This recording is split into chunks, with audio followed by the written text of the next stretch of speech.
Halo guys, selamat datang kembali di channel Irfan Akbar 67. Dalam video kali ini gua mau bahas tentang anime Tate no Yusa. Dalam video ini gua mau bahas lanjutan anime Tate no Yusa berdasarkan light novel volume 14. Video ini adalah part 1 dari pembahasan volume 14. Video ini adalah kelanjutan dari video sebelumnya. Jadi buat kalian yang belum nonton video yang sebelumnya, kalian bisa nonton videonya terlebih dahulu. Video ini satu udah jelas spoiler untuk lanjutan animenya. Jadi buat kalian yang gak suka spoiler, kalian bisa close video ini. Sebelum kita mulai, gua mau ngingetin lagi ke kalian, jangan lupa untuk subscribe channel ini. Dan jangan lupa juga untuk nyalain loncengnya supaya kalian dapat notif kalau channel ini update video terbaru. Saat ini, Naofumi kesal ketika melihat pasukan revolusi terlihat seperti orang yang sangat lelah.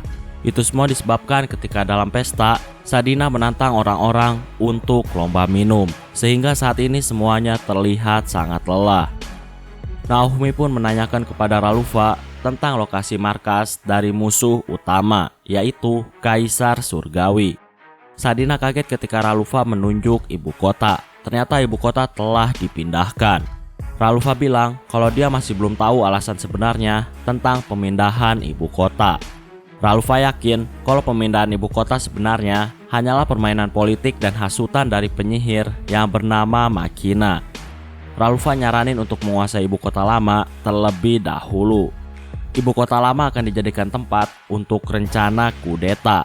Selain itu, Ralufa juga bisa melakukan ritual penobatan Kaisar Surgawi kepada Raphtalia. Dengan begitu, Raphtalia bakal dapat kekuatan dari ritual. Naofumi dan yang lainnya pun mematangkan rencana untuk mengkudeta negara Kitenglo. Gak lama mereka tiba-tiba mendengar suara aneh. Naofumi dan yang lainnya menyelidiki sumber suara. Ternyata asal suara itu berasal dari area pemakaman. Guru Elhat pun menggunakan teropong miliknya dan dia melihat monster masa lalu yang pernah disegel oleh negara. Guru Elhat bilang kalau Kaisar Surgawi saat ini juga telah memasang Sakura Stone di sekitar tempat penyegelan. Jadi para pahlawan akan melemah sedangkan musuh semakin kuat. Di saat genting, Naofumi mikirin kalau kejadian ini bisa dia manfaatin. Naofumi bakal bilang kalau Kaisar saat ini telah melepas segel dari monster dan yang mengalahkan monster itu adalah calon Kaisar yang baru. Naofumi pun dengan semangat menuju monster itu. Ketika sampai di tempat sumber suara, gak lama muncullah monster seperti Yamata no Orochi. Naofumi bilang kalau sebaiknya mereka mengalahkan monster itu dengan cepat supaya monster itu gak menyerang ke warga. Ketika monster mengarah ke pelabuhan, monster itu pun berhenti bergerak dan seolah-olah menabrak dinding. Ternyata naga air membantu dengan menggunakan Sakura Illumina. Walaupun gitu, Naofumi tahu bahwa penghalang yang dibuat naga air gak bakal bertahan lama. Makanya mereka harus segera mengalahkan monster Orochi. Naofumi menyuruh bawahannya menggunakan senjata yang bisa menambahkan kekuatan ketika ada di dalam Sakura Stone. Tapi nggak lama Atla dan Vol malah terlihat bertengkar. Ternyata Atla nggak punya senjata anti Sakura Stone. Atla mau minta senjata milik Vol. Atla nggak punya senjata itu karena Guru Elhat terus-menerus memegang tangan Atla ketika mau ngasih senjata anti Sakura Stone. Atla pun marah dan membuang senjatanya. Makanya saat ini dia tuh nggak punya senjata anti Sakura Stone. Karena gak punya senjata, Naofumi pun menyuruh Atla untuk melindungi barisan belakang.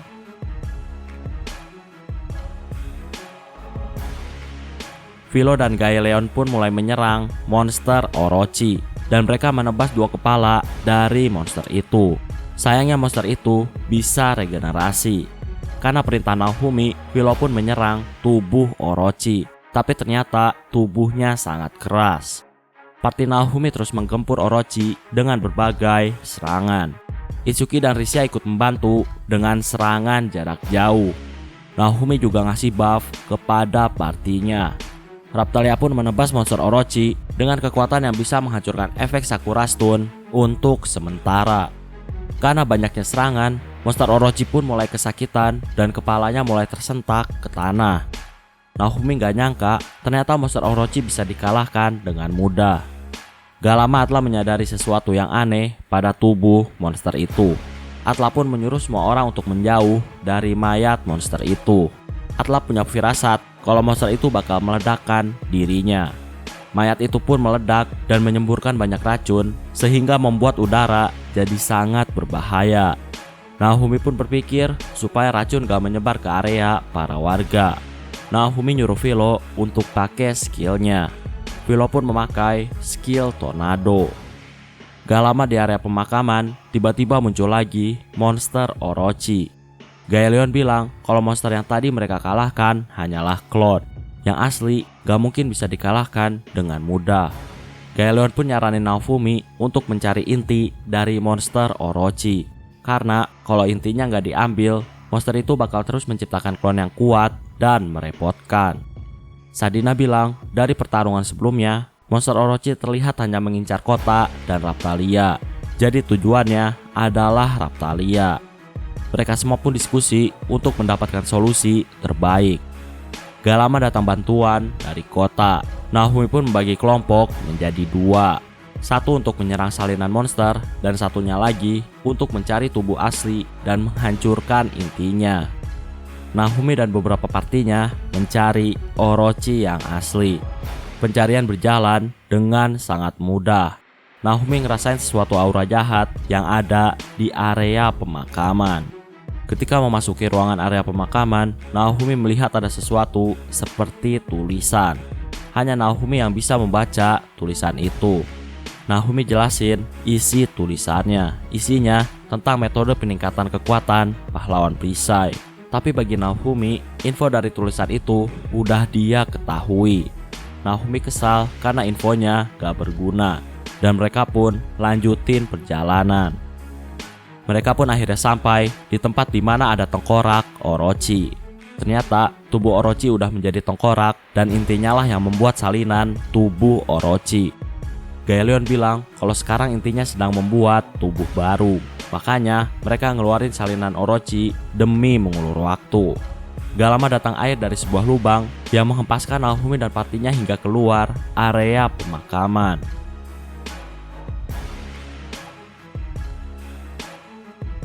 Naofumi dan partinya mulai membuat strategi untuk menghancurkan inti dari monster Orochi. Gak lama, Naofumi dapat notif dari perisainya. Naofumi bisa mengubah salah satu bawahan beastman-nya ke bentuk yang lebih kuat dari bentuk perubahan binatang. Naofumi pun memilih untuk merubah Sadina. Sadina pun berubah jadi bentuk yang lebih kuat dari perubahan binatang miliknya. Sadina mulai menyerang pakai sihir petir dan Orochi pun terhempas. Naofumi dan yang lainnya menyerang Orochi dengan serangan bertubi-tubi. Ketika Naofumi menyerang pakai skillnya, dia sadar kalau perisainya menjadi semakin kuat. Naofumi bingung dengan apa yang telah terjadi. Tapi dia nyimpulin alasannya karena dia membaca tulisan yang ada di dalam lorong area pemakaman. Naofumi dan partinya terus menyerang monster Orochi. Orochi pun bertahan dari serangan mereka. Orochi juga mulai membalas menyerang. Karena serangan partinya mulai sulit menembus Orochi, Naofumi pun mulai berpikir. Sadina bilang kalau dia telah mengamati Orochi. Jadi ketika kepala-kepala Orochi dihancurkan dan kepalanya regenerasi, saat itu pertahanan Orochi pun terlihat menurun. Setelah membahas strategi, Sadina pun langsung menyerang dan menghancurkan 4 kepala sekaligus. Parti Naofumi dan yang lainnya menghancurkan kepala sisanya. Tubuh Orochi mulai mengejang kesakitan. Raptalia pun pakai skillnya untuk menebas Orochi. Sadina dan Gaelion menggunakan sihir gabungan yang menyebabkan tornado air dan menghempaskan Orochi. Raptalia dan Rapchan pun pakai serangan penutup mereka dan inti dari Orochi pun keluar dari tubuhnya. Orochi pun berhasil dikalahkan. Naofumi melihat tubuh salinan Orochi dari jauh dan ternyata salinannya juga ikut hancur ketika Orochi asli dikalahkan. Parti Naofumi yang berhadapan dengan salinan Orochi sekarang sudah berkumpul dengan Naofumi. Naofumi pun mendekati inti dari Orochi. Ternyata inti Orochi menempel di dekat sisi pegangan pedang. Naofumi pun memeriksa pedang yang ada di hadapannya. Nama pedangnya adalah pedang terkutuk Amamo Murakumo. Nama pedang itu sama dengan nama 3 item dewa yang ada di Jepang. Gak lama datang Erhard dan gurunya. Erhard kagum karena Naofumi bisa mengalahkan monster-monster yang kuat. Melihat pedang luar biasa, guru Erhard pun memegang pedang itu. Naofumi khawatir kalau guru Erhard akan kena kutukan. Tapi guru Erhard bilang kalau dia adalah pembuat senjata. Jadi dia gak mungkin takut dengan kutukan dari senjata. Naofumi menyuruh guru Erhard untuk melakukan sesuatu agar pedang kutukan gak menjadi ancaman bagi warga. Tapi ternyata orang itu gak mau. Dan ketika Raphtalia yang minta, orang itu mau melakukan sesuatu terhadap pedang terkutuk. Guru Erhard mengajak Erhard untuk menempa pedang terkutuk agar tidak membahayakan bagi para warga. Naofumi dan pasukan revolusi pun mengobrol untuk membahas langkah selanjutnya.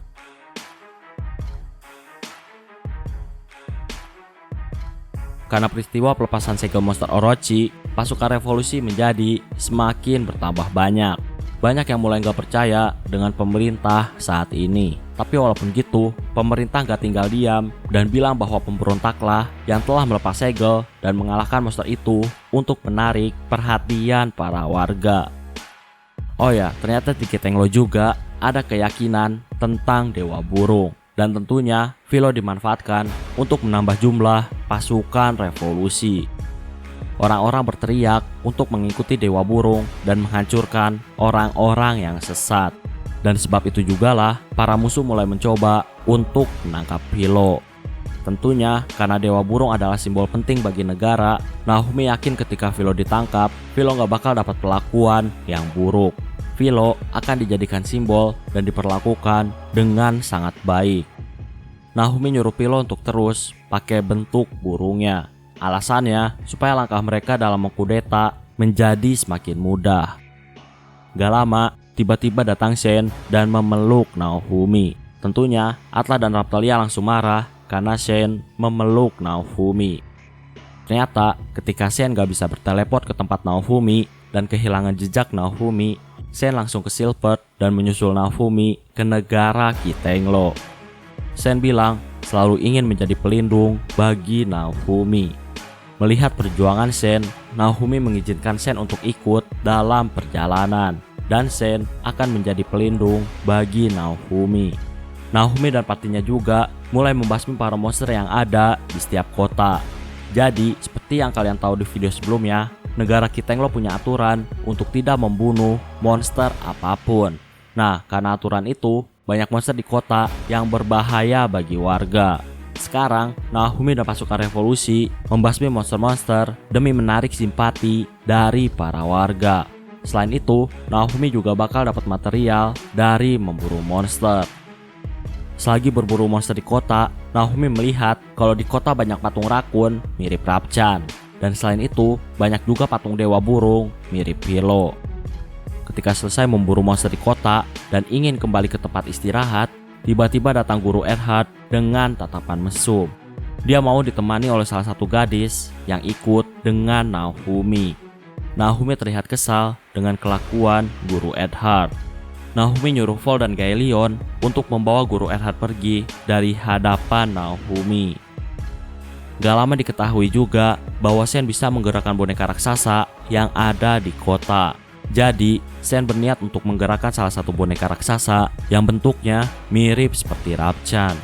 Naofumi mau kalau Shen menggerakkan boneka itu, tapi Raphtalia menolaknya. Setelah itu, datanglah pasukan revolusi. Naofumi dan pasukan revolusi pun mereka berdiskusi. Mereka masih terus mengobrol untuk membahas strategi dalam merebut ibu kota yang lama. Dengan direbutnya ibu kota lama, maka akan dilakukan ritual untuk menjadikan Raphtalia sebagai kaisar yang baru. Dan dengan begitu, kekuatan mereka semua akan meningkat berkat ritual.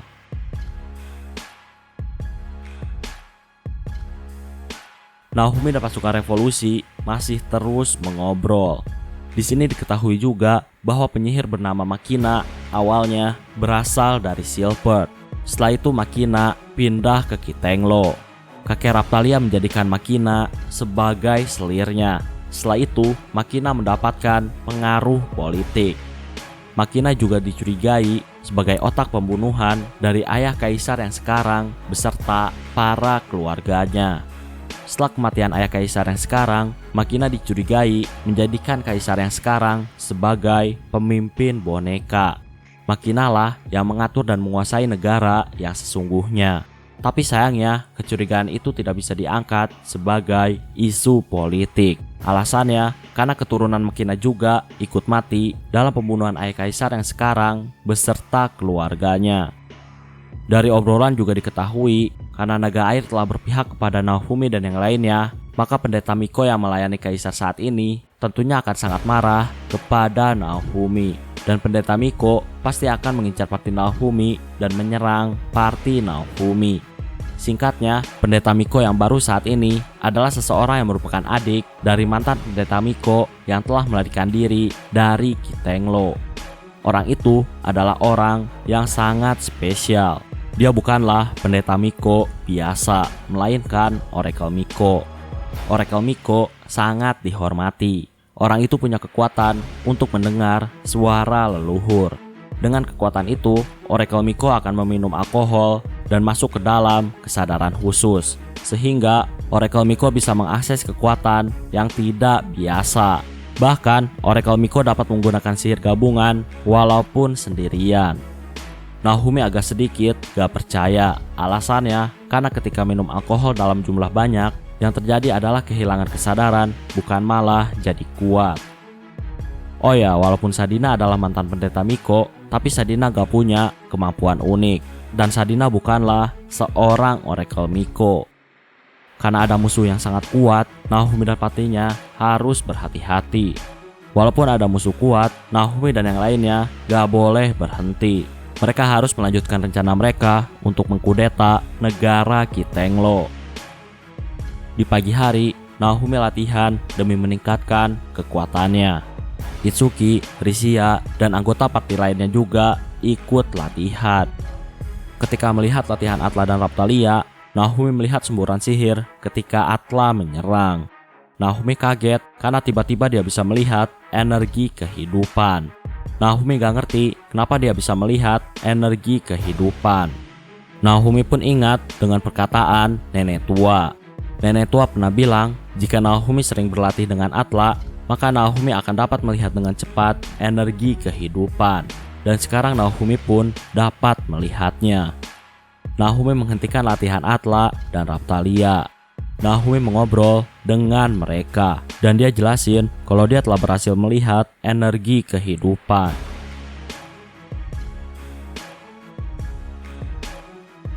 Mendengar Naofumi melihat energi kehidupan, mereka pun nyaranin Naofumi untuk bertanya kepada Risia. Ketika bertemu Risia, Risia pun mengarahkan senjata semi-transparan ke arah Naofumi dan dia menyerang Naofumi. Naofumi menghindari serangan Risia. Risia langsung menyerang lagi dan Naofumi menahannya menggunakan perisainya.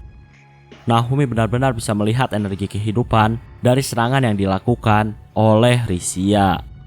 Sejak Naofumi bisa melihat energi kehidupan, Naofumi bisa merasakan energi kehidupan orang lain, baik yang sedang bersembunyi atau terlihat secara langsung. Naofumi juga melihat energi kehidupan milik Risia, dan energi Risia terlihat sangat lemah. Naofumi gak ngerti kenapa energi kehidupan Risia terlihat sangat lemah, padahal Risia paling ahli dalam menguasai teknik Hengen Musou. Naofumi juga bisa melihat energi kehidupan miliknya, dan energi itu berpusat pada perisai miliknya.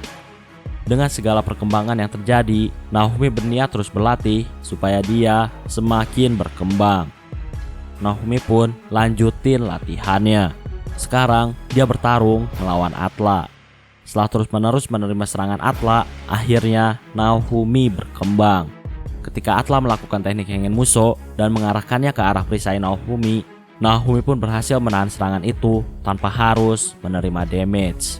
Jadi, semakin kuat pertahanan seseorang, maka semakin kuat juga damage yang diterima ketika menahan serangan dari orang yang pakai teknik Hengen Musou.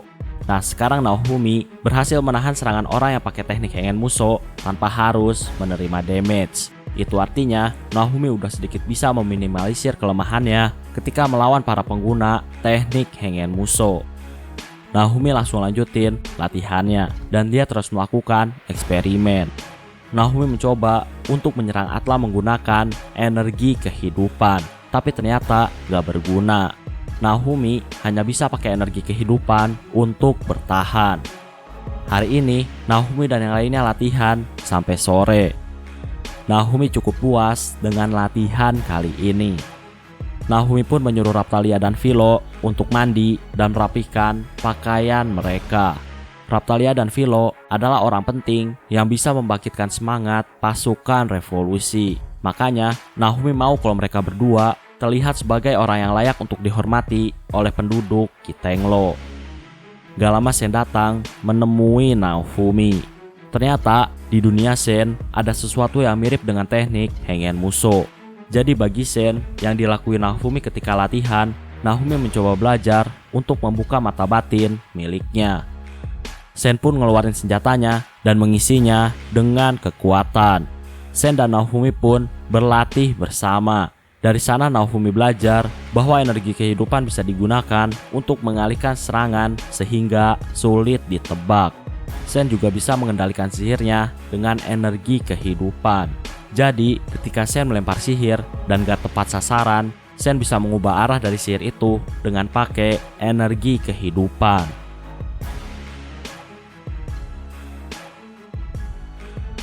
Melihat teknik Sen yang manfaatin energi kehidupan dengan cara berbeda membuat Naofumi semakin bersemangat. Tentunya ketika mendapatkan pengetahuan baru, maka seseorang akan jadi kuat.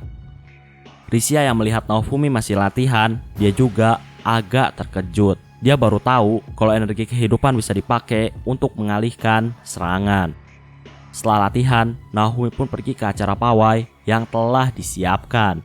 Jadi pawai ini bakal dihadiri oleh dua bintang utama, yaitu Philo dan Raphtalia. Tentunya itu bertujuan untuk menegaskan bahwa kaisar yang baru dan Dewa Burung akan memimpin pasukan revolusi dalam mengkudeta penguasa yang korup. Naofumi pun menyiapkan makanan untuk acara pawai. Semua orang senang dengan masakan yang dimasak oleh Naofumi. Ternyata masakan Naofumi kali ini jauh lebih enak daripada yang biasa dia buat. Naofumi bilang kalau dia memakai energi kehidupan untuk memasak dan ternyata hasilnya jauh lebih enak. Pawai pun dimulai. Pawai dilakuin dengan berkeliling kota. Ketika pawai, teriakan para warga dan pasukan revolusi mengiringi langkah dari pawai. Setelah pawai, Naofumi pergi ke tempat Erhard. Naofumi mau ngasih tahu Erhard tentang energi kehidupan. Kalau Erhard belajar energi kehidupan, maka Erhard bakal bisa buat item yang sangat luar biasa dengan menggunakan energi kehidupan. Sebelum sampai ke tempat Erhard, Naofumi dicegat oleh seorang wanita. Naofumi ngerasa kalau dia pernah melihat wanita itu. Tapi ternyata itu adalah pertemuan pertamanya dengan wanita itu. Wanita itu nanya alamat jalan kepada Naofumi. Naofumi pun menunjukkan arahnya. Ketika wanita itu pergi, Naofumi ngelihat kalau wanita itu melihat ke arah langit. Dan wanita itu berjalan ke arah yang berbeda dari arah yang telah ditunjukkan oleh Naofumi. Naofumi ngerasa kalau wanita itu sangat aneh. Naofumi pun gak peduli dan dia pergi menuju tempat Erhard.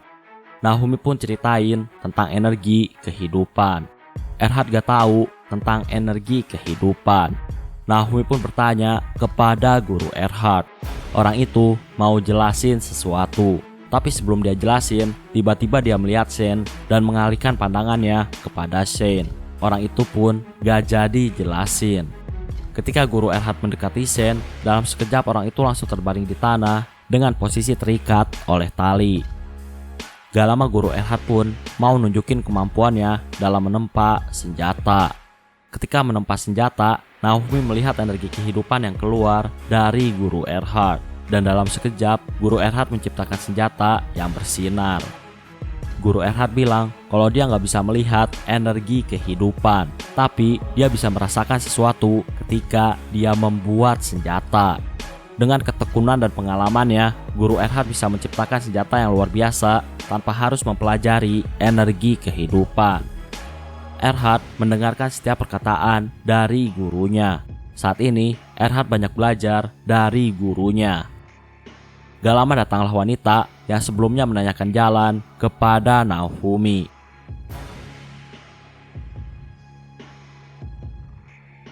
Wanita misterius nanya tentang jalan kepada Naofumi, Erhard, dan gurunya.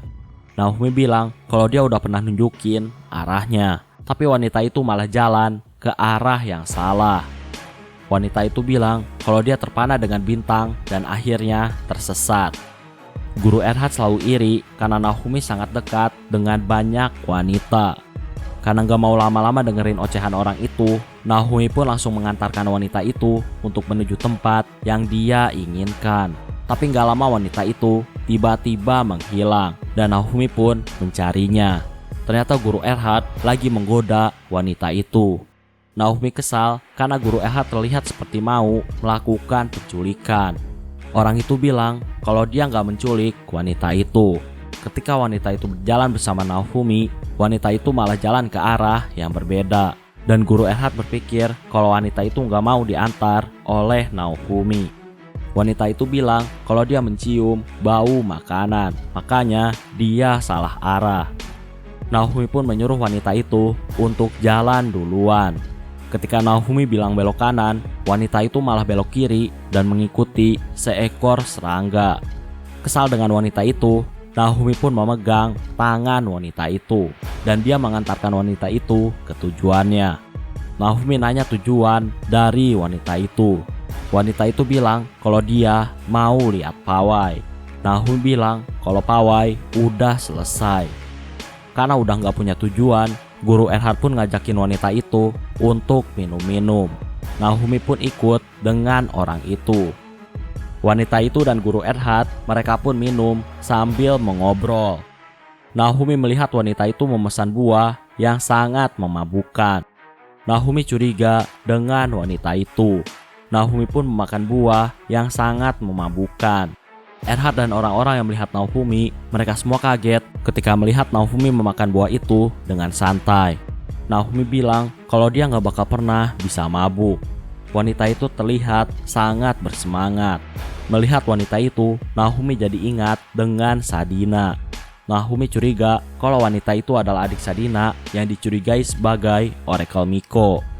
Naofumi nanya ras dari wanita itu, tapi wanita itu cuma jawab kalau dia adalah dari ras manusia. Gak lama mereka semua pun bermain kartu. Sebelum mulai main, wanita itu memperkenalkan dirinya. Dia bilang kalau namanya adalah Zodia. Mereka semua pun bermain kartu. Ketika bermain kartu, Zodia terus minum sehingga dia terlihat sangat mabuk. Guru Erhard juga udah minum terlalu banyak dan dia terlihat sangat mabuk. Gak lama, Sen ngasih minuman yang udah dimasukin buah memabukkan kepada guru Erhard. Guru Erhard kesal dan akhirnya terjatuh karena terlalu mabuk. Naofumi pun mau pergi untuk pulang. Zodia nanya tentang nama kepada Naofumi. Naofumi memperkenalkan dirinya. Respon Zodia sangat mirip dengan Sadina. Sebelum berpisah, Zodia melamar Naofumi untuk jadi suaminya. Naofumi langsung menolaknya.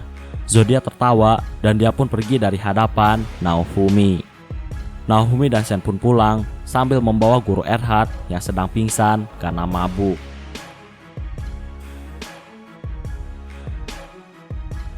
Oke, kayaknya cukup untuk video pembahasan kali ini. Terima kasih karena udah nonton video ini sampai habis. Jangan lupa untuk subscribe, like, dan yang paling penting adalah jangan lupa untuk share video ini ke teman-teman kalian. Sampai bertemu kembali di video-video selanjutnya. Terima kasih.